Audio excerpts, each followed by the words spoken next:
देश बोलेगा में हम लगातार चर्चा करते हैं ऐसे मुद्दों की जो आपसे जुड़े होते हैं।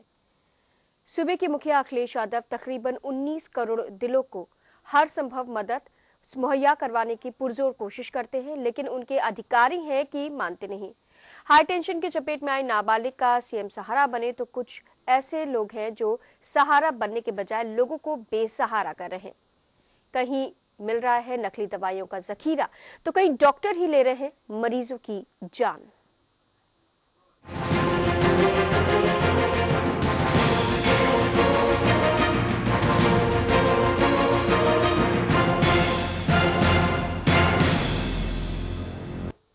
सूबे के मुखिया अखिलेश यादव जहां एक ओर सूबे के लोगों को बेहतर और निःशुल्क स्वास्थ्य सेवाएं उपलब्ध कराने के लिए लगातार कदम उठा रहे हैं, निःशुल्क एम्बुलेंस, मुफ्त इलाज, मुफ्त दवाई। सरकार इन तमाम कोशिशों से उत्तर प्रदेश को एक उत्तम प्रदेश बनाने का सपना देख रही है, लेकिन स्वास्थ्य महकमे में जमा भ्रष्टाचार सरकार की इस छवि को ही पलीता लगाने में लग गए हैं। पहले एक रिपोर्ट देख लेते हैं। स्वास्थ्य विभाग में भ्रष्टाचार का बोलबाला। भ्रष्टाचार की जड़ें हो चुकी हैं गहरी। मुफ्त इलाज के लिए भी मांगे जाते हैं पैसे। डॉक्टर्स और कर्मचारी भरते हैं अपनी जेबें। सरकार की छवि को लगाते हैं पलीता। कैसे बने उत्तर प्रदेश उत्तम प्रदेश? सूबे की सरकार की मंशा है कि स्वास्थ्य व्यवस्था को आधुनिक सुविधाओं से लैस कर लोगों को मुफ्त चिकित्सा सुविधा उपलब्ध कराई जाए, लेकिन इन कोशिशों पर स्वास्थ्य महकमा में मौजूद भ्रष्ट और घूसखोर कर्मचारी ही पानी फेर रहे हैं। सरकार की ओर से मुफ्त स्वास्थ्य सेवाओं के लिए महकमे के डॉक्टर और कर्मचारी जनता से पैसे लेकर अपनी जेबें भरते हैं। ताजा मामला सुल्तानपुर के गभड़िया का है, जहां हार्निया का मरीज रिक्शा चालक संतोष सोनी जब इलाज के लिए जिला अस्पताल पहुंचा तो डॉक्टर राजेंद्र गौतम ने मरीज संतोष की स्थिति को खराब देखकर उसे भर्ती होने को कहा और उसी दिन ऑपरेशन करने का समय भी दिया। संतोष भर्ती होकर जैसे ही ऑपरेशन कराने ओटी रूम में पहुंचा तो ऑपरेशन करने वाले डॉक्टर राजेंद्र गौतम ने उससे ऑपरेशन करने लगने वाली दवाई के नाम पर 5,500 रुपए की घूस मांगी। मरीज संतोष द्वारा घूस का पैसा न दे पाने पर घूसखोर डॉक्टर राजेश गौतम ने बिना ऑपरेशन किए ही संतोष को ऑपरेशन रूम से बाहर निकाल दिया और बिना पैसे दिए ऑपरेशन नहीं किए जाने की बात कही। हम गए थे वहाँ पे ऑपरेशन के लिए, हार्निया काम पे। डॉक्टर से हम बात किए, पैसे के लिए नहीं बोले। जब ऑपरेशन थिएटर में ले गए तो वहाँ पैसे की मांग करने लगे। आधा ग्लूकोज चढ़ा के आधा हमको बाहर कर दिए। कह रहे हैं 5,500 रुपये लगेगा दवा का। 5,500 रुपये किस लिए मांग रहे हैं? दवा के लिए। दवा के लिए तो क्या एंटीबायोटिक कह रहे हैं दवा बाजार से। मामले की जानकारी के बाद जब मीडिया ने घूस की मांग कर रहे डॉक्टर राजेंद्र गौतम से मरीज के इलाज के नाम पर 5,500 रुपए मांगे जाने की जानकारी करनी चाहिए तो डॉक्टर राजेंद्र का हलक सूख गया। अब ये डॉक्टर कह रहा है कि मरीज के पास बीपीएल कार्ड नहीं होने पर 300 रुपए ओटी फीस जमा करने को कहा था, जो उसने नहीं की तो लौटा दिया गया। वो हर्निया का मरीज था और उसका एलिगेशन झूठा है। उससे बीपीएल कार्ड की मांग की गई थी कि तुम्हारे पास अगर बीपीएल कार्ड होगा तो ओटी फीस नहीं लगेगी।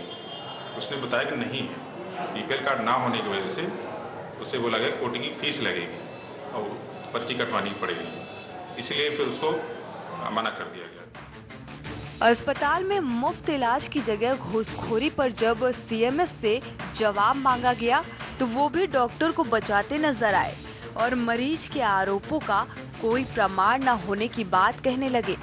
आरोपी डॉक्टर से बात करने के बाद सीएमएस भी डॉक्टर की ही भाषा बोलते नजर आए।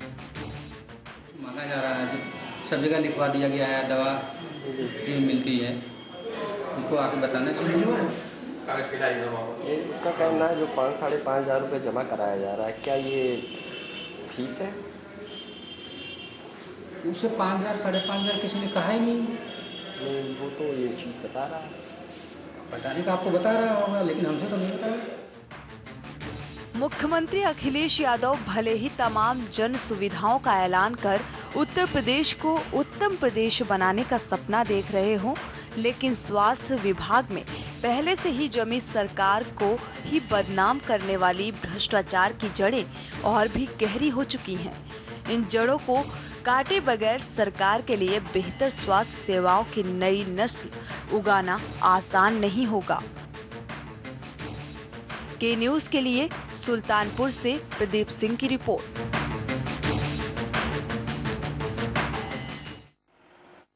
यूपी के सीएम अखिलेश यादव ने एक बार फिर नोएडा की एक बच्ची को सहारा दिया है। आपको बता दें कि नोएडा में एक मासूम बच्ची हाई टेंशन तार की चपेट में आ गई थी। प्रशासन की पहल और सीएम की मदद से अब इसका इलाज जेपी अस्पताल में करवाया जा रहा है। आपको बता दें कि 20 जनवरी 2013 में दनकौर में रहने वाली 13 वर्षीय सारा बानू हाई टेंशन तार के करंट की चपेट में आ गई थी। परिवार काफी गरीब है। पिता अमजद मजदूरी कर किसी तरह बच्ची का इलाज करा रहे थे। जिला प्रशासन को इसी बच्ची के बारे में जब पता चला तो सीएम को तुरंत बताया गया। सीएम ने तुरंत रानी लक्ष्मीबाई राहत कोष से इस बच्ची के इलाज का जिम्मा उठा लिया और आज जिला प्रशासन ने इस बच्ची को सेक्टर 135 स्थित जेपी अस्पताल में भर्ती कराया है, जहां उसका इलाज शुरू हो गया है। इस मामले में डीएम एनपी सिंह की एक अहम भूमिका रही। पिछले 2.5 वर्षों से ये बच्ची और उसका परिवार परेशान था। ये तो 26 जनवरी पे फंके हुए और 2 साल हो जाएंगे। तो कहाँ कहाँ पे इलाज कराने गए, क्या दिक्कत है आपको? कहीं भी ना करी एडमिशन लौट दिया, 10-12 दिन करी बस दिल्ली अस्पताल में। अब क्या हुआ है? अब तो बढ़िया हो रही है। किसके कहने पर हुआ है सब? ये तुम्हारे कहने से चल रहा है सब। नहीं, मुख्यमंत्री जी इलाज करा रहे हैं। हाँ, क्या कहना चाहेंगे आप? मुख्यमंत्री करवा रहे इलाज, अब तो बहुत बढ़िया हो रहा। आएंगे फिर फेस बनाएंगे। इनका इलाज जो है वो मल्टीपल स्टेजेस में होएगा और जैसे कि इनकी प्रॉब्लम बहुत ज़्यादा है। आईज नहीं है, आईलिड्स नहीं है, फेस पे डिफॉर्मिटी है, नोज़ में डिफॉर्मिटी, नोज़ तो है ही नहीं, इनकी नाक नहीं है, पूरी नाक खुली हुई है। तो इनके स्टेजेस में प्लास्टिक रिकंस्ट्रक्शन होएगा।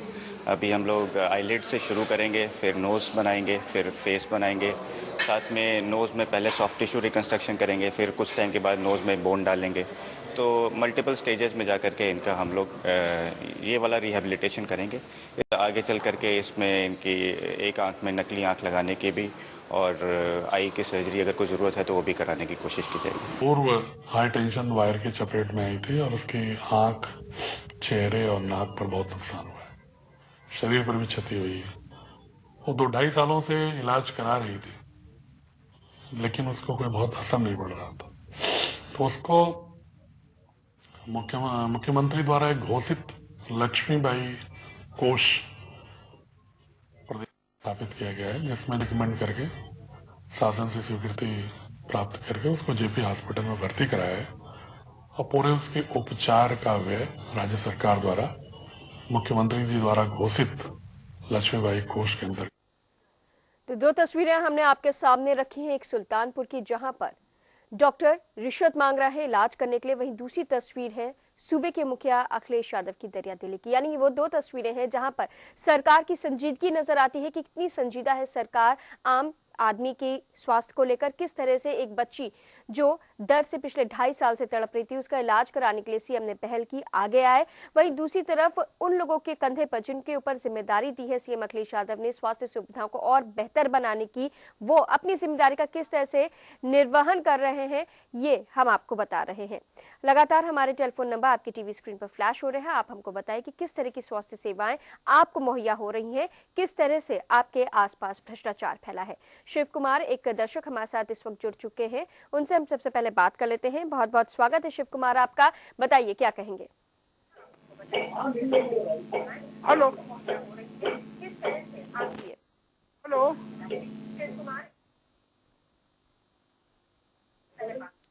इस बीच हम अपने दर्शकों से गुजारिश करेंगे कि जब भी आप हमें कॉल करें तो अपनी टीवी की वॉल्यूम बंद कर दें।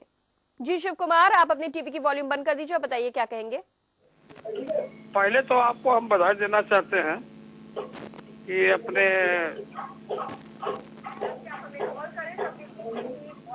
हाँ, बैलून कम है, बैलून कम है। बताइए शिव कुमार। हमको बड़ी खुशी है इस बात की, एक बधाई के पात्र है आपका चैनल। बहुत बड़ा बढ़िया कार्यक्रम आप दे रहे हैं, समाज को और शासन को भी जगाने का काम किया आपने। और बैलून कम है और इस तरीके से मसले को आप उठाते हैं तो बहुत अच्छी बात है इसके लिए। चलिए, बहुत बहुत धन्यवाद शिव कुमार जी, हमसे संपर्क करने के लिए, हमें कॉल करने के लिए। और इसी मुद्दे पर चर्चा करने के लिए हमारे साथ retired CMO doctor DP Mishra ji जुड़े हुए हैं, साथ ही हमारे संवाददाता मनीष श्रीवास्तव भी हमारे साथ जुड़े हुए हैं। बहुत बहुत स्वागत है डॉक्टर डीपी मिश्रा जी। सबसे पहले आपके पास ही आएंगे क्योंकि जो मुद्दा है बेहद संगीन मुद्दा है। जिस तरह से सीएम अखिलेश यादव बहुत संजीदा नजर आते हैं, स्वास्थ्य सेवाओं को लेकर लगातार नई नई योजनाएं होती हैं। अभी हाल ही में 108 में एम्बुलेंस में 500 नई एम्बुलेंस इस बेड़े में शामिल कर दी गई है, तो ये नजर आता है कि उनकी संजीदगी। लेकिन जो ये तस्वीरें सामने आती हैं, जैसे हम सुल्तानपुर की बात कर रहे थे, यहाँ पर इलाज के नाम पर पैसे वसूले जा रहे हैं, तो ये तस्वीरें कहाँ नजर क्या कहती हैं?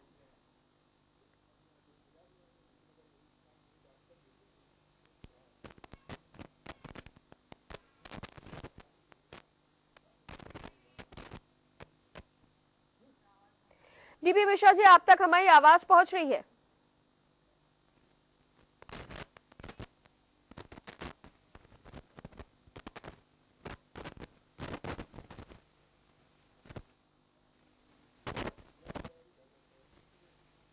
कुछ तकनीकी खामी आ गई है जिसकी वजह से हमारा संपर्क हमारे मेहमान से नहीं हो पा रहा है। फिलहाल आपको बता दें कि आज हम एक बहुत ही अहम मुद्दे पर चर्चा कर रहे हैं, एक अहम मुद्दे पर आम जनता की राय ले रहे हैं, क्योंकि ये मुद्दा है आपके स्वास्थ्य से जुड़ा हुआ। स्वास्थ्य सेवाएं इनको देने की जिम्मेदारी होती है राज्य सरकार की। राज्य सरकार की अभी तक जो योजनाएं रही या पहल जो हमने लगातार देखी हैं, वो बताती हैं कि कितनी संजीदगी है इसमें। लगातार स्वास्थ्य सेवाएं दी जा रही हैं, लगातार योजनाएं चालू की जा रही हैं। 108 एम्बुलेंस सेवा इसी में शामिल की जाती है, जिसमें आपको त्वरित एम्बुलेंस की सुविधा मिलेगी अगर आपको जरूरत है, और ये सुविधा निःशुल्क होगी। लेकिन लगातार हमारे पास ऐसी खबरें आती हैं जो बताती हैं कि 108 एम्बुलेंस त्वरित नहीं मिल पाती है, साथ ही इसका लाभ लेने के लिए आपको कुछ रकम भी अदा करनी पड़ती है। ऐसी बहुत सारी योजनाएं हैं जो भ्रष्टाचार के गिरफ्त में लगातार गहराती जा रही हैं। निःशुल्क एम्बुलेंस सेवा राज्य सरकार ने दी है, मुफ्त दवाओं की सुविधा दी गई है, मुफ्त इलाज की सुविधा दी गई है, मुफ्त जांच की सुविधा दी गई है, और बहुत सारी योजनाएं चलाई गई हैं जिससे कि आम जनता को उनका स्वास्थ्य लाभ होने में एक अगर आर्थिक मदद की जरूरत है तो वो भी मिल पाए। लेकिन झोला छाप डॉक्टरों का बोलबाला है, वो लगातार मरीजों की जान के साथ खिलवाड़ कर रहे हैं, उनको मार रहे हैं, उनको रोकने वाला कोई नहीं है। अगर हम अस्पतालों की बात करें तो यहाँ की हालत काफी दयनीय है। और मेरठ से एक संवाददाता, एक कौरा हमारे साथ जुड़े हुए हैं, इस्लामुद्दीन खां जी। खां साहब, बहुत बहुत स्वागत है आपको, बताइए क्या कहेंगे? संपर्क कट गया है हमारा। फिलहाल आपको बता दें कि अस्पतालों की हालत बहुत खराब है। या तो अगर हम सामुदायिक स्वास्थ्य केंद्रों की बात करें तो वो जर्जर हालत में है, वहां पर डॉक्टर की तैनाती नहीं है, अगर तैनाती है भी तो डॉक्टर वहां पर अपनी ड्यूटी करने नहीं आते हैं, और नतीजा ये होता है कि छोला छाप डॉक्टर जो कि अपनी छोटी छोटी दुकानें खोल के गांव में मौजूद रहते हैं, वो आम जन के स्वास्थ्य के साथ खिलवाड़ करते हैं और मजबूरन गाँव वासियों को उनके पास जाना पड़ता है, और इसका परिणाम होता है कि कई मौत के मुंह में चले जाते हैं। एक बार फिर से हमारे साथ जुड़े हैं इस्लामुद्दीन खां मेरठ से। जी इस्लामुद्दीन खां साहब, बहुत बहुत स्वागत है आपका, बताइए क्या कहेंगे? हाँ तो बात कराइए।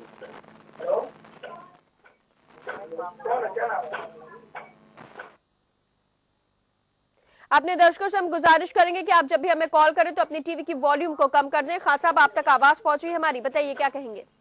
हाँ तो बताएंगे ना, मेरठ में भी यही है, सब जिलों में यही हो रहा है। जो पैसे लेंगे जब थिएटर में ले आते हैं ऑपरेशन थिएटर में, जो पैसे मांगते हैं जी, सब थिएटरों में सब जगह भ्रष्टाचार फैला पड़ा।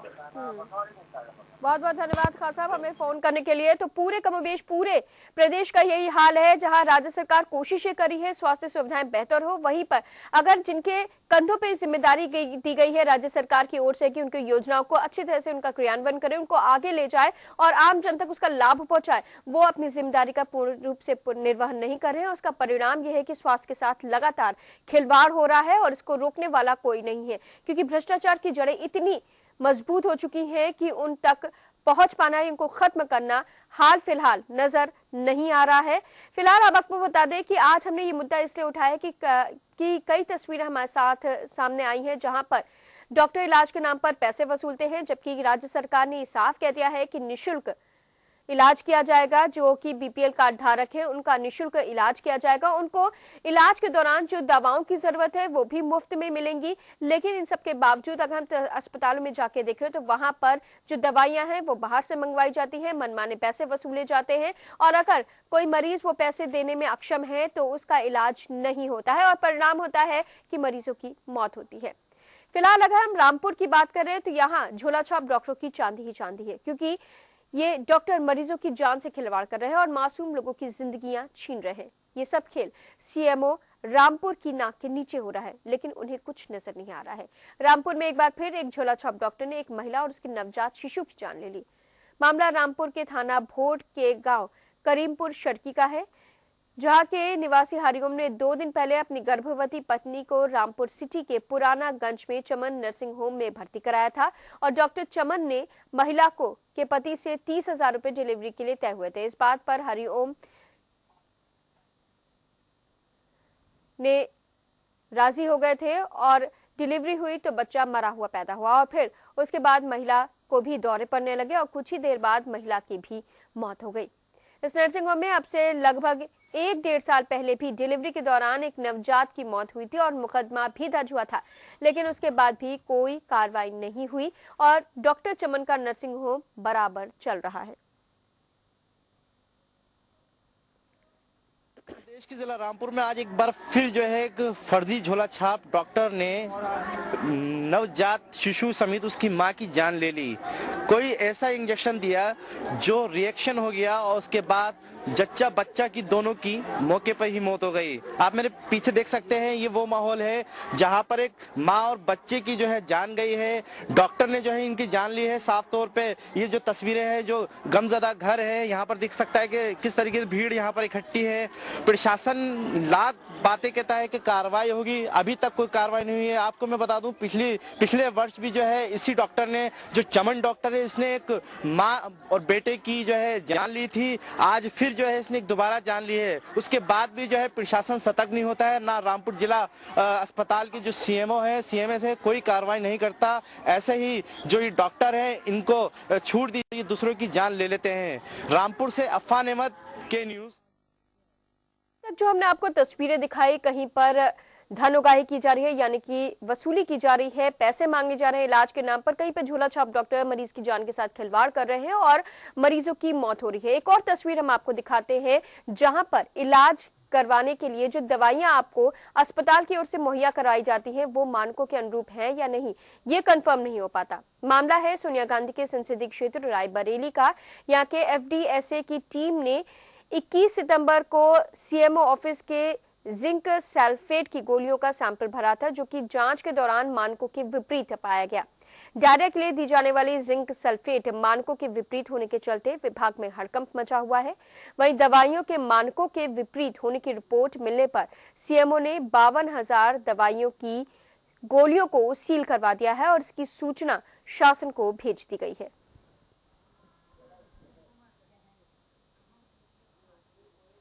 और लखनऊ से एक कॉलर हमारे साथ जुड़े हुए हैं, बीएस तोमर। जी बीएस तोमर साहब, बहुत बहुत स्वागत है आपका, बताइए क्या कहेंगे। हाँ, अरे मैडम नमस्ते। मैं आपको कहूँगा, आपके चैनल को धन्यवाद देते हुए मैं आपसे ये कहना चाहता हूँ कि ये इतनी देर कॉलर फोन लगा के इंतजार करता है। आज मैं करीब 10 मिनट से इंतजार कर रहा हूँ और आपसे बात नहीं हो पा रही है। फोन बराबर लगा हुआ है, तो हम लोग तो अपनी जेब से पैसा खर्च करके फोन लगाते हैं। आप सलाह मांगती हैं तो सलाह देने के लिए फोन करते हैं। कम से कम ये देख लिया करे, थोड़ा जल्दी कर दिया करिए। खैर, ये तो बात एक रह गई। आप ये बताइए कि ये जो डॉक्टर गौतम को आप बार बार दिखा रहे हैं, क्या इससे बातचीत हम लोगों की हो सकती है? क्या डायरेक्ट नहीं हो सकती है?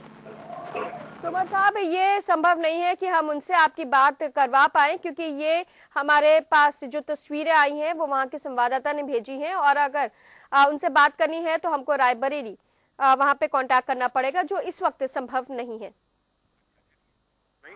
मैं ये कहना चाहता हूँ कि ये जो डॉक्टर आप क्या बार बार दिखा रही हैं, इस डॉक्टर को इसकी चोरी पकड़ जाने के बाद में कारण क्या है कि शासन अभी तक चुप बैठा हुआ है। इसको तो इमीडिएट तुरंत जो है बर्खास्त करके और तुरंत जेल भेज देना चाहिए। इसकी शक्ल से लगता है कि ये इतना धूर्त डॉक्टर है कि ये बिना पैसे के कोई काम नहीं करता होगा। और मैं बता दूं आपको कि यही अकेला नहीं, जितने भी स्वास्थ्य केंद्र हैं, जितने भी सरकारी हॉस्पिटल हैं, उन सरकारी हॉस्पिटलों का ये हालम है कि वहाँ पर चपरासी और वार्ड बॉय और नर्सें काम करती हैं। डॉक्टर घर में बैठ के अपना नर्सिंग होम चला रहे हैं। इससे पहले एक आपने दिखाया था सीएमओ को, जो सीएमओ उसी की तरफदारी कर रहा था। ये जितने चोरों के अड्डे हैं ये सब ज्यादातर अस्पतालों में है और ये सब नीचे से ऊपर तक चोर हैं, भ्रष्ट हैं। ये अपने कर्मचारी की बात सुनने के लिए तैयार ही नहीं है। अरे मैडम, आप कहीं जनरल पब्लिक की तरफ से जाएं और इनका बिहेवियर देखें तो ये इस तरह से बात करते हैं जैसे यहाँ के राष्ट्रपति हैं या यहाँ का आईजी कोई बात कर रहा है या आईजी। तस्वीरें जो हम दिखा रहे हैं इसके पीछे हमारी मंशा यही है कि ये सब जो बातें हैं वो शासन प्रशासन के कानों तक पहुंचे और वो ऐसे जो डॉक्टर हैं जो अवैध वसूली करते हैं, इलाज के नाम पर जान के साथ खिलवाड़ करते हैं, उन पर कार्रवाई की जाए। और इसी मंशा के पीछे हम इस कार्यक्रम को कर रहे हैं और आम जन से इसीलिए हम राय लेते हैं कि अगर उनके आसपास भी कोई समस्या है और शासन प्रशासन तक उनकी भी आवाज हमारे माध्यम से पहुंच सके। तो प्रदेश की स्वास्थ्य सेवाओं पर लगातार हम चर्चा कर रहे हैं, किस तरह से बदहाल हो चुके हैं स्वास्थ्य सेवाएं, क्योंकि जो जिनके ऊपर जिम्मेदारी है इन स्वास्थ्य सेवाओं को बेहतर बनाने की, वो अपनी जिम्मेदारी का बेहतर तरीके से निर्वहन नहीं कर रहे हैं। हमारे साथ retired CMO doctor DP Mishra ji Lucknow से जुड़े हुए हैं। डीपी मिश्रा जी, स्वागत है आपका। जो तस्वीरें लगातार हम दिखा रहे हैं, एक तरफ हम दिखा रहे हैं कि राज्य सरकार संजीदा है स्वास्थ्य सेवाओं को बेहतर बनाने की, वहीं दूसरी तरफ जो तस्वीरें सामने आ रही है उसमें जो लोग हैं जिनको उन सेवाओं का क्रियान्वयन करना है, उन सेवाओं को आमजन तक पहुंचाना है, उनकी संजीदगी नजर नहीं आ रही है।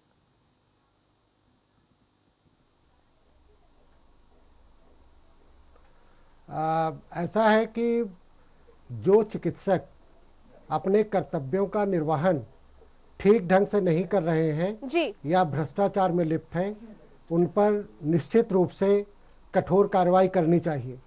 लेकिन सिक्के के दो पहलू होते हैं। केवल सभी चिकित्सकों को दोषी बता देना कि वो अपने कर्तव्यों का निर्वहन नहीं करते हैं शायद उचित ना होगा जी। जो जिला चिकित्सालय है या प्राथमिक स्वास्थ्य केंद्र है, वहां की स्थितियां केवल ये कह देना चिकित्सक अपनी जिम्मेदारी का निर्वहन नहीं कर रहे हैं शायद सही नहीं है। हमारा पूरा सिस्टम करप्ट हो चुका है। और अभी जैसे आपने बात करी रायबरेली की दवाओं की, तो सीएमओ दवाओं की खरीद फरोख्त अपने स्तर से नहीं करता है।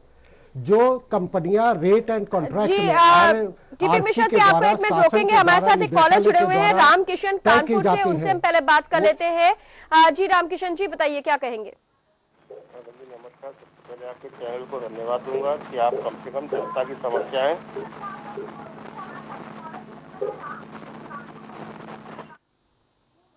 रामकिशन जी, गुजारिश है अपने टीवी की वॉल्यूम कम कर दीजिए, उसके बाद हमसे बात कीजिए, बेहतर तरीके से संवाद स्थापित होगा। हमारा संपर्क कर गया है। अपने दर्शकों से हम गुजारिश करते हैं कि आप जब भी हमें कॉल करें तो अपनी टीवी की वॉल्यूम धीमे कर दें। आपका फोन, अगर आपने अपनी टीवी की वॉल्यूम कम नहीं की है तो फोन बीच में ही कट सकता है, इसलिए अगर आप संवाद को बेहतर करना चाहते हैं तो अपनी टीवी की वॉल्यूम को कम कर दीजिए, तब हमको कॉल कीजिए। जी डीपी मिश्रा जी।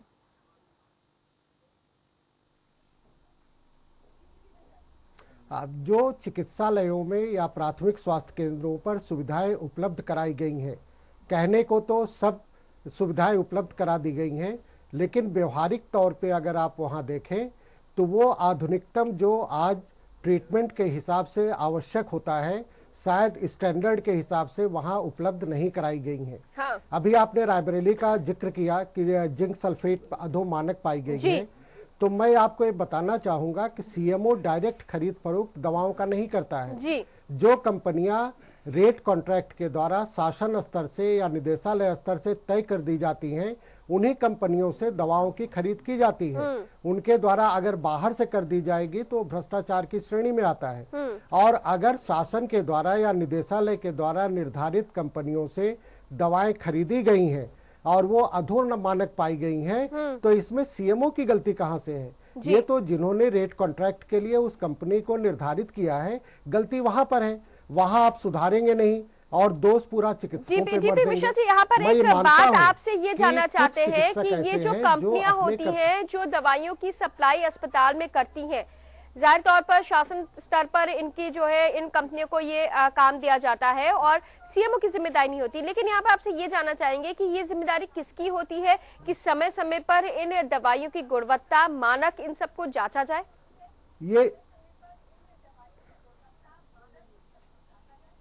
ये जिम्मेदारी पूरी प्रथम स्तर पे ये शासन निदेशालय की होती है, जहां पर कि इसको टेस्ट करके इन कंपनियों को फिक्स किया जाए कि इन्हीं कंपनियों से दवाएं ली जाएंगी जी।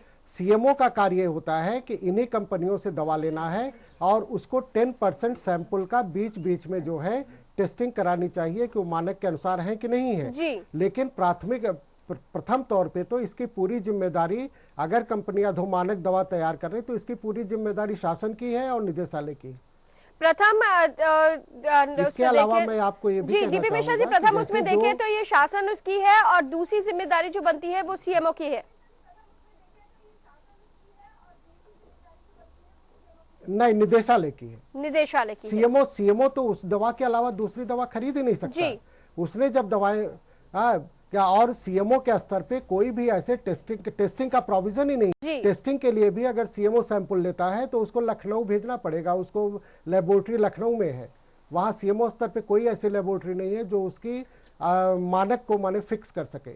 इसलिए ये जी, तो मिश्रा जी आपके पास हम आएंगे, एक कॉलर हमारे साथ जुड़े हैं लखनऊ से, पहले उनसे बात कर लेते हैं। जी बहुत बहुत स्वागत है आपका, नाम बताइए और बताइए क्या कहेंगे आप। मैं लखनऊ से बोल रहा हूँ मैडम। जी बताइए।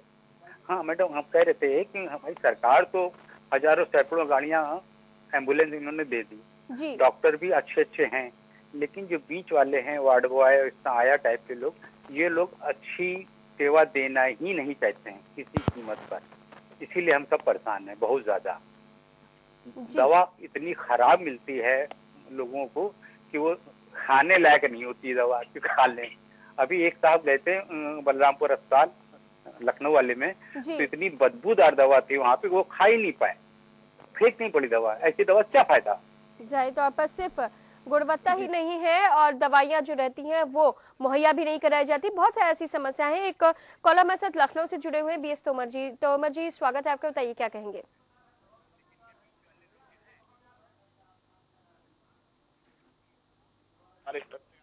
तोमर जी आप तक आवाज पहुंच रही, बताइए क्या कहेंगे। जो पकड़े जाते हैं इनके ऊपर सीएमओ क्या एक्शन लेता है या क्या आपने एक्शन दिलवाया इसके ऊपर? मुझे तो ये चाहिए कि जो डॉक्टर इतना बड़ा भ्रष्टाचारी हो, जो एक गरीब आदमी से 5,000 रुपए की डिमांड करता हो, उसको पहले तो पानी में डूब के मर जाना चाहिए वैसे ही। लेकिन अगर वो नहीं मरा तो आपने क्या कार्रवाई की? आप हमें मिश्रा जी केवल इतना बता दीजिए कि आपके स्तर से क्या कार्रवाई हुई इस आदमी के ऊपर। जी तोमर जी आपका सवाल हम जरूर डीपी मिश्रा तक पहुंचाएंगे। तो आज हम ये सवाल पूछे हैं कि कब तक इस तरह की स्वास्थ्य सेवाएं आम जनता को मिलती रहेंगी, कब तक उसको अपने इलाज के लिए मोटी रकम देनी पड़ेगी लेकिन उसको इलाज नहीं मिल पाएगा। हमारे साथ मेहमान डॉक्टर डीपी मिश्रा जी, रिटायर्ड सीएमओ जुड़े हुए, साथ ही हमारे संवाददाता मनीष श्रीवास्तव भी हमारे साथ जुड़े हुए। मनीष आपके पास आएंगे। सिर्फ ये एक या दो जगह की तस्वीरें नहीं है, अगर हम पूरे सूबे की बात करें तो पूरे सूबे में स्वास्थ्य सेवाएं इस वक्त बदहाल है, चरमराई हुई है।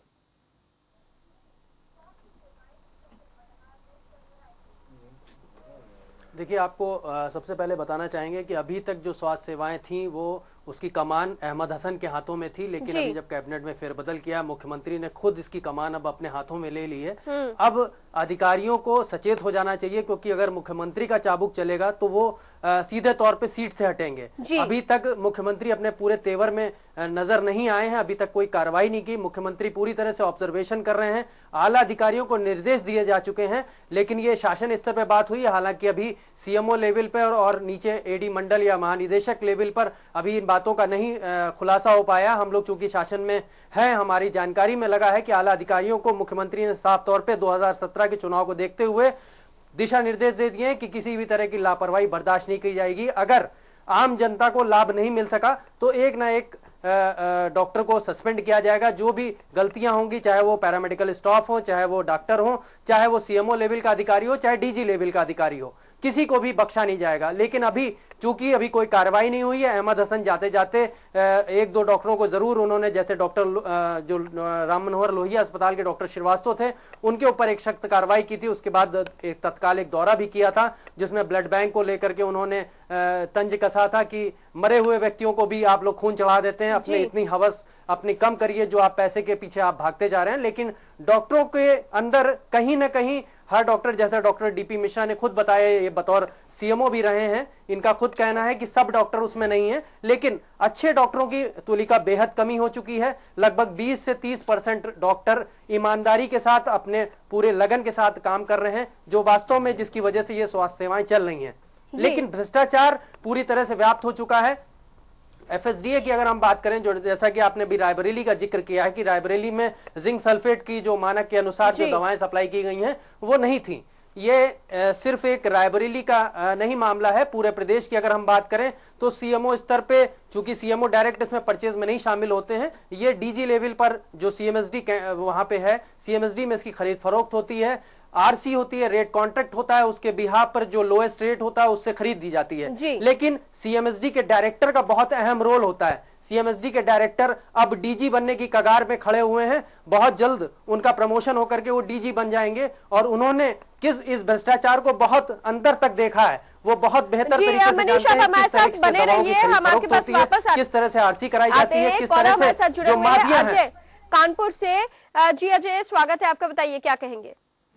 मैडम, मैं आपके न्यूज को सबसे पहले बधाई देना चाहता हूँ कि आपने जो है इतना बड़ा मुद्दा उठाया है स्वास्थ्य विभाग को लेकर। ये मैडम हुरसला हॉस्पिटल और ये हाईलाइट हॉस्पिटल कानपुर का, यहाँ नाम के लिए तो इलाज होता है, बाकी सारा ट्रीटमेंट पैसे से होता है जी।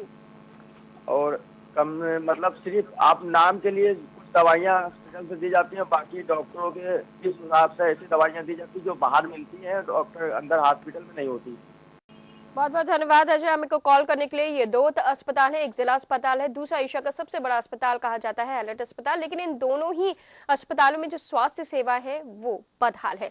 वापस हम अपने संवाददाता मनीष के पास आते हैं। मनीष, जो तस्वीरें अभी तक सामने आई हैं, जैसे कि लगातार कॉलर भी हमको बता रहे हैं, और अब सीएम ने खुद अपने हाथ में इस विभाग की कमान भी संभाल रही है लिए, तो क्या लग रहा है जो चाबुक अभी तक नहीं चला अब वो चलेगा और अब कुछ बेहतर होगा, क्योंकि राज्य सरकार करोड़ों इसमें खर्च कर रही है, लेकिन वो तस्वीर साफ सुथरी नहीं नजर आ रही है जो कि अब तक में आ जानी चाहिए थी।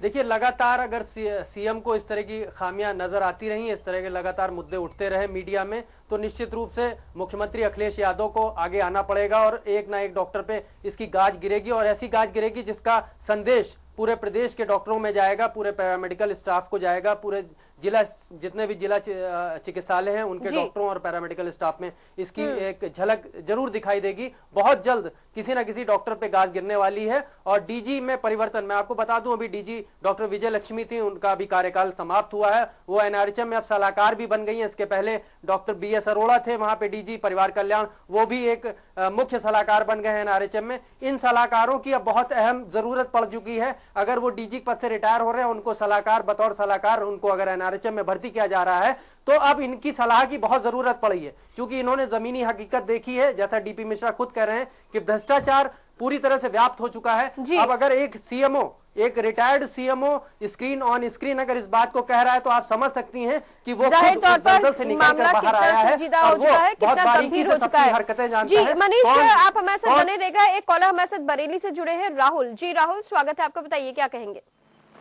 जी मैडम, पहले तो मैं आपके चैनल को धन्यवाद करता हूँ कि आपने स्वास्थ्य विभाग की योजनाओं के बारे में अवगत कराया, जो मुख्यमंत्री द्वारा ठीक तरीके से दी जानी थी, लेकिन इसमें जगह जगह खामियां पाई गई हैं। हेलो जी राहुल, आवाज आ रही है, बताइए। जी मैडम, और मैं माननीय शंकरलाल मांझी जी हैं जो स्वास्थ्य राज्य मंत्री हैं, उनसे बात करके अवगत कराऊंगा कि ये जगह जगह उत्तर प्रदेश के अन्य क्षेत्र हैं, अन्य जिले हैं, उसमें इस प्रकार की अनियमितता पाई जा रही है। बहुत बहुत धन्यवाद राहुल हमें कॉल करने के लिए। डीपी मिश्रा जी आपके पास आएंगे। जो अभी तक मनीष हमको बता रहे थे या लगातार जो हमको कॉलर्स फोन कर रहे हैं वो बता रहे हैं कि सिर्फ हम नकली दवाइयों के मुद्दा तो है ही है, काफी गंभीर मुद्दा है, लेकिन इसके अलावा सीएमओ स्तर पर जो कार्रवाइयां होनी चाहिए वो नहीं होती हैं। अगर हम सुल्तानपुर की जो हमने आपको बात बताई थी, तस्वीर दिखाई है जो हमने कि इलाज के नाम पर 5,000 रुपए की वसूली की जा रही है और ये अगर पैसे नहीं दिए गए तो यहाँ पर इलाज नहीं हो पाया, वो मरीज दर्द से तड़पता रहा। नकली दवाइयां के अलावा दवाइयां होने के बावजूद दवाइयां नहीं दी जाती है, मुफ्त इलाज होने के बावजूद मुफ्त में इलाज नहीं करवाया जाता है, मुफ्त में जांच की बात भी कही जाती है लेकिन वो जांच भी नहीं होती है, कोई ना कोई बहाना बना के पैसे वसूले जाते हैं और ऐसे में जो सीएमओ की भूमिका होती है वो वहां पर वो उतनी कारगर नहीं होती है।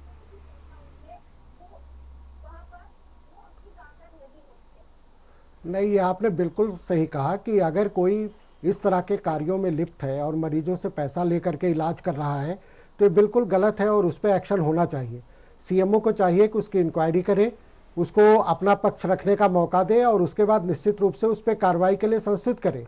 लेकिन सबसे इसमें एक पहलू और है, मैं आपको बताना चाहूंगा कि अगर किसी पे कार्रवाई की संस्तुत होती है तो उनको बचाता कौन है? मैं वही बात कर रहा हूँ, सिस्टम है, उनको बचाने वाले उनके आका जो हैं वो उनको तुरंत बताते हैं। कभी कभी तो ऐसा है कि सीएमओ कार्रवाई करता है और कार्रवाई करने के बाद पता चला जो कार्रवाई कर रहा है वो तो बदल जाता है और जिसके अगेंस्ट में कार्रवाई हो वहीं का वहीं बना रहता है। तो जो भ्रष्टाचार में लिप्त है उसकी जड़ें इतनी मजबूत है, उसको बचाने वाले कौन है? जब तक उसके बचाने वाले नहीं खत्म होंगे, उनके बचाने वाले राजनेता हैं, उनको बचाने वाले बड़े बड़े अधिकारी, आईएएस अधिकारी, ब्यूरोक्रेट्स हैं, वो जब तक उनको बचाते रहेंगे ऐसे तत्वों को, तब तक ये भ्रष्टाचार दूर नहीं हो सकता है।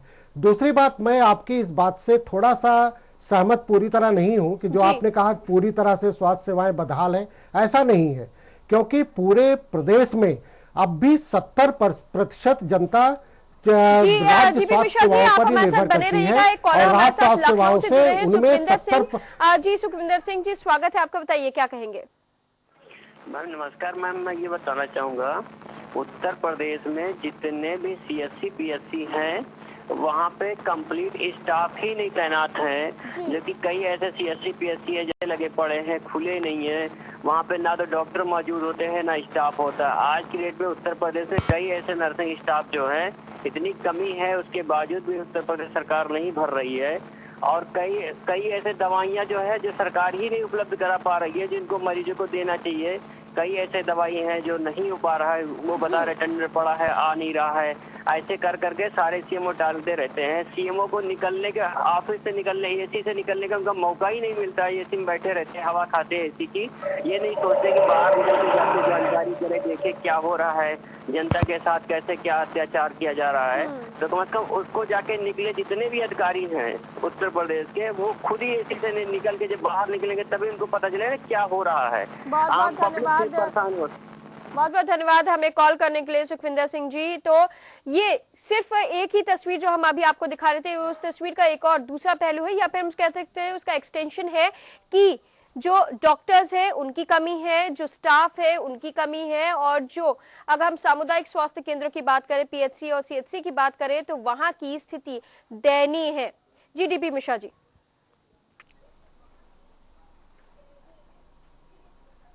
मैं आपको थोड़ा सा अगर स्वास्थ्य सेवाओं की बदहाली को दूर करना है तो केवल चाबुक चलाने से दूर नहीं होगा। अगर स्वास्थ्य सेवाओं की इसकी व्यवस्थाओं को दुरुस्त करना है तो सबसे पहले कुछ नीतिगत निर्णय शासन स्तर पे लेने होंगे, सरकार स्तर को लेने होंगे और कुछ कठोर डिसीजन लेने होंगे।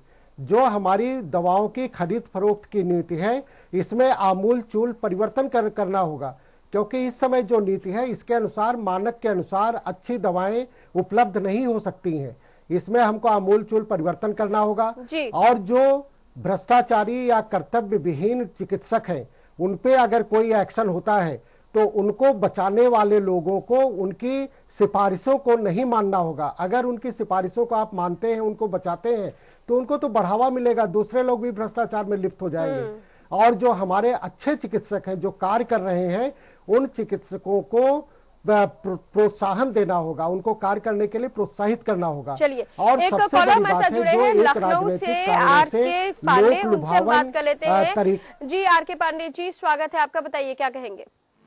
हाँ देखिए, मैं कहना चाहता हूँ, देखिए यहाँ पर मैं देख रहा हूँ retired CMO doctor DP Mishra साहब कुछ बता रहे हैं, तो जो ये बता रहे हैं बिल्कुल सही है, बहुत ही निहायत ईमानदार और बढ़िया आदमी है। और ये प्राइमरी जिनका आपके डॉक्टरों का एसोसिएशन है उससे लंबे समय तक अध्यक्ष और महामंत्री भी रहे हैं। मेरा कहना है कि दवाओं में जो घपले हो रहे हैं, जो व्यवस्थाएं हो रही हैं। हेलो जी आर के सिंह जी, आप पांडे जी, आपकी आवाज हम तक पहुंची, बताइए। हाँ पहुंच रही है। तो मैं भी मेडिकल डायरेक्टरेट में लगभग 7 साल तक मैं रह चुका हूँ एज अकाउंट ऑफिसर। मैं कहना चाहता हूँ कि मेडिकल की दवाओं में जो भ्रष्टाचार है, जो व्यवस्थाएं हैं, उसके लिए पूर्णतया जिम्मेदार इमीडिएटली और अल्टीमेटली शासन के अधिकारी हैं। और मंत्रियों को भ्रष्ट बनाने में वहाँ का जो प्रमुख सचिव होता है IAS, उसका सबसे बड़ा योगदान होता है। और जो डॉक्टर है वो मजबूर है करने के लिए ऐसा। और DG का उसमें कोई रोल नहीं होता, सेंट्रल उनका CMSD के डायरेक्टर का कोई रोल नहीं होता है। वह माध्यम बनाए जाते हैं, खरीदवाई जाती हैं, कंपनियां, दवाएं सब ऊपर से फिक्स हो जाती हैं, सब व्यवस्था उनकी बनाई जाती है। आप इसको देखिए और इस पर ध्यान दीजिए, पूरी जिम्मेदारी वहाँ के प्रमुख सचिव की है। और इनके लोग पाले जाते हैं लखनऊ में, लखनऊ के CMO, डिप्टी CMO, ये सब भ्रष्टाचार में लिप्त बनाए गए हैं। अब खास लोग रखे जाते हैं, यही मुझे कहना है। चलिए, बहुत बहुत धन्यवाद आर के पांडे जी। ये जो तस्वीर आपने पेश की है, ये अंदर की तस्वीर है। अपने संवाददाता मनीष के पास हम जाएंगे। मनीष, अभी एक हमारे साथ कॉलर आर के पांडे जी फोन कर रहे थे। वो कह रहे हैं कि उनका कहने के हिसाब से, आपने भी सुना होगा कि जैसे वो बता रहे थे कि अगर हम इस पूरे भ्रष्टाचार की जड़ों को देखें तो ये बहुत गहरी है, क्योंकि इसकी शुरुआत होती है शासन प्रशासन स्तर से, और वहां पर जो ये शुरुआत होती है तो ये नीचे आते आते अपनी जड़ें फैलाने लगती है और इसका खामियाजा आम जन को भुगतना पड़ता है।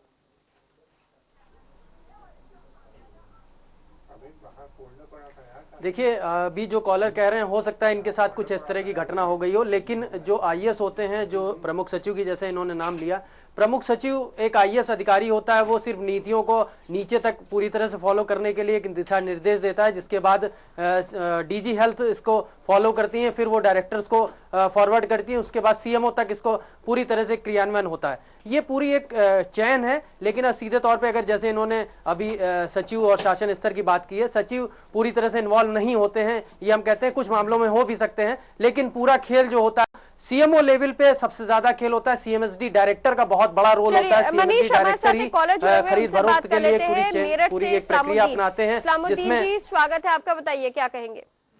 हाँ जी, ये मेरठ में भी ऐसी होता था। मेरठ में जो कंपनी की दवाई आती है। हेलो जी इस्लामुद्दीन जी, आवाज आ रही है। हाँ, तो ये सारी जो लोकल अधिकारी है स्टोरों से मिल के उसकी जो बजाय नकली डुप्लीकेट दवाई मंगा के बाहर से सारी डुप्लीकेट मिलती है हॉस्पिटलों में। बहुत बहुत धन्यवाद इस्लामुद्दीन जी हमें कॉल करने के लिए। तो ये तस्वीर है हमारी स्वास्थ्य सेवाओं की, जो प्रदेश में स्वास्थ्य सेवाओं का हाल है उस पर हम लगातार चर्चा कर रहे हैं। हमारे साथ हमारे मेहमान retired CMO doctor DP Mishra ji भी जुड़े हुए हैं, साथ ही हमारे संवाददाता मनीष भी जुड़े हुए हैं। मनीष, आपके पास आएंगे। ये जो बात हम अगर भ्रष्टाचार की कर रहे थे, तो जैसा कि अभी DP मिश्रा जी भी कह रहे थे कि यहाँ पर अपराध करने वाला कोई और होता है, उसको बचाने वाला कोई और होता है, और जो योजनाओं का क्रियान्वयन है उनको करने वाला कोई और होता है। ये जो कड़ी है वो आपस में कहीं ना कहीं जुड़ी होती है और इस कड़ी को तोड़ने वाला कोई नहीं होता है, और इसीलिए भ्रष्टाचार लगातार फैलता जाता है।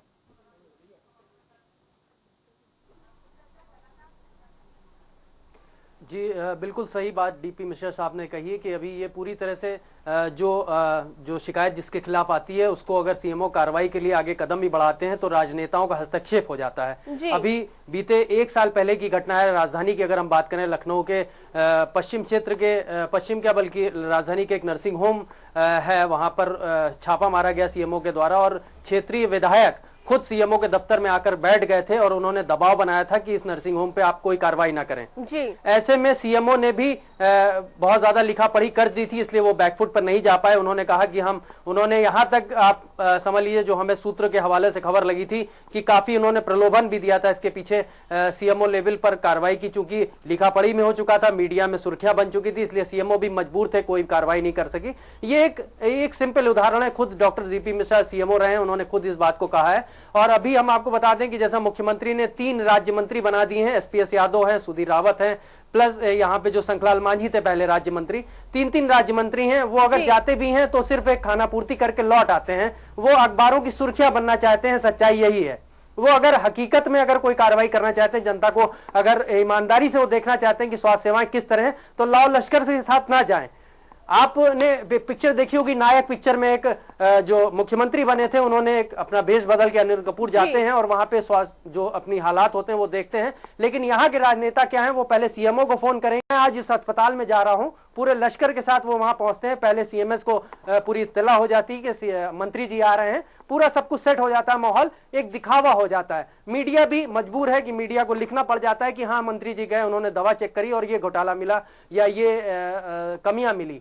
ये इस तरह की कोई छापेमारी से कोई फायदा नहीं होना, ये सिर्फ एक दिखावा है। जनता भी जागरूक हो चुकी है, जनता जानती है कि ये सिर्फ मंत्री जी का एक अपना जो एक अपने को प्रचार करने का बहाना है वो है। अगर हकीकत में उनको छापेमारी करनी है, चुपचाप जाएं किसी अस्पताल में अकेले जाकर के, खुद मरीज बन करके वो देखें, तो हकीकत सामने आएगी। और वहीं पे मौके पर ही डॉक्टर, पैरामेडिकल स्टाफ जो भी है, 3 राज्य मंत्री बने हैं, आखिर क्या कर रहे हैं? शंखलाल मांझी अभी तक निकल के किसी भी जो अस्पताल है उस पे उन्होंने दौरा नहीं किया है। आखिर क्यों नहीं किया है? 4 साल से वो राज्य मंत्री हैं, सरकार को 1 साल बचा हुआ है।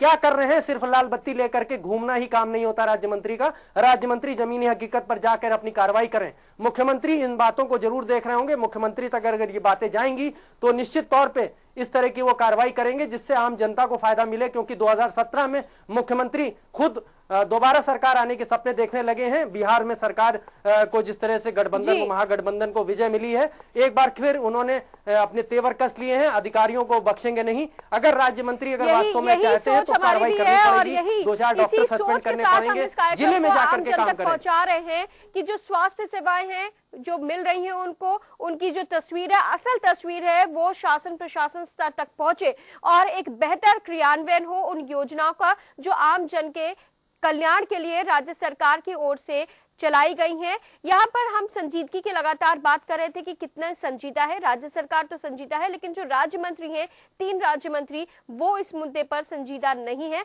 और शायद इसका खामियाजा राज्य सरकार को भुगतना भी पड़ जाए। बहुत बहुत धन्यवाद डॉक्टर DP मिश्रा जी हमारे साथ जुड़ने के लिए, साथ ही मनीष आपका भी बहुत बहुत धन्यवाद। उत्तम प्रदेश फिलहाल इतना ही, देखते रहिए के न्यूज।